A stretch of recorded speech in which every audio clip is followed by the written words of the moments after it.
Number 4, things not mentioned in write-ups. Damn, there's a lot of crap.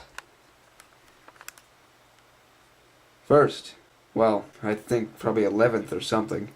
The shifter cable on the automatic, the floor passageway thing, is a pain in the ass to work with when installing or uninstalling or moving around the bell housing to line it up with everything. When I was taking out the automatic, there was a notch right here. This is the where the transmission sits under the vehicle. There's a notch there for the cable to go through, you know, to operate the shifting mechanism. And when you go to remove the bell housing, it's right there, about a half inch in the way, and you really have to jerk around and piss around and move with the transmission and jack it up and twist it all sorts of ways to get it out of there. Now I can just imagine how much of a cunt it is to put the new one back in. So what I did is I got a big hammer, just a mini sledge most people call it, and banged the crap out of it and flattened it. So now it should be really easy to put the new transmission in, since I'm never going back to automatic anyway. Number 2, 12 or something. The transmission mount for the AX15 is not as tall as the rednecked one or modified one, the one I did. The one off the automatic looks something like this. It looks like this. These lines here are the bolts that bolt to the transmission. This circle thing is large bushing, so this can flex around and move around. And this here, these lines are the bolts to bolt to the cross member. Since the standard transmission is much wider and thicker and meatier, I guess, than the automatic, it's going to need a shorter mount so it can sit level on the cross member. I didn't realize that nor think of it. This is what the one for the standard looks like that Rock Auto screwed up on when they shipped me the transmission mount. That's why I rednecked or modified this one. I'm afraid I might have to bend my cross member or do something, because this one's about 8 inches and this one's probably about 5 or 6 inches.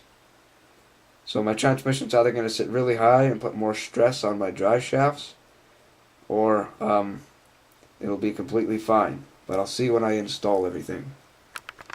13 or something. The rednecked or modified, the modified transfer case mount will require the bracket on the floor of the Jeep, you know, this thing, to be moved forward. I didn't realize it as well, because when I was modifying the transfer case mount or bracket or whatever on the side of the transmission, even the holes are in the same place and everything from where the transfer case hooks up to. The transmission itself in total is still 3 inches shorter. So mounting that bracket there, it's still going to be 3 inches shorter, even though everything lines up perfectly. That means that this little bracket here that rod sticks into, like I said, half inch on the other videos, it will have to be moved forward. So instead of it being here, pretend this is the floor of the Jeep, instead of it being here, you have to move it forward 3 inches about.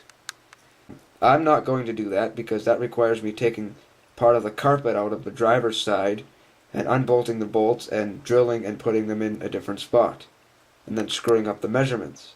So what I'm going to do is get a piece of black steel, I call it. It's 1/8 inch, almost an 1/8 inch thick, 2 inches wide. It's what I made my dice out of. If you look it up on YouTube, you'll learn all about it. But I'm going to take it, weld it to this mount or bracket thing, extend it over here, and just have a hole drilled in it for that rod to sit into. It doesn't have to be super sturdy or anything, so a nice all-around weld should hold it in place really fine. And of course, this is the transmission and transfer case and all that jazz. Well, there's a few other problems that no one talks about in the write-ups, but of course no one would talk about it because they're too expensive and professional-like to modify their brackets and save $300, but go through all this bullshit like I do, the Ukrainian method. Today it is Thursday, the 3rd of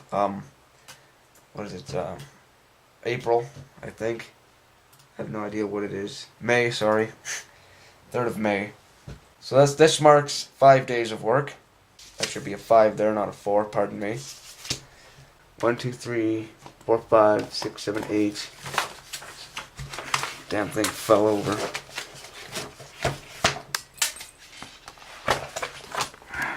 1, 2, 3, 4, 5. I don't know why that's a 3.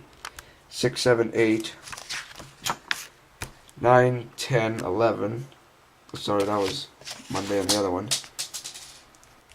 9, 10, 11, 12, 13, 14, 15, 16.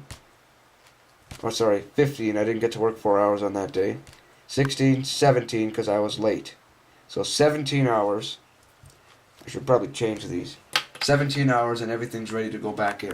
That'll take about 3 hours. Until further news, I'll talk to you later. Oh, what I was getting on with this, actually, I can't work on it Friday, because there's no school. Monday, I'll work on it for 3 hours. And Tuesday, the end of Tuesday, so another 4 hours possibly, my Jeep should be rolling out and driving. So, 17, 18, 19, 20, 24, 23, 24 hours. So, until further news, which I don't think I have any at the moment, I'll talk to you later. So, goodbye.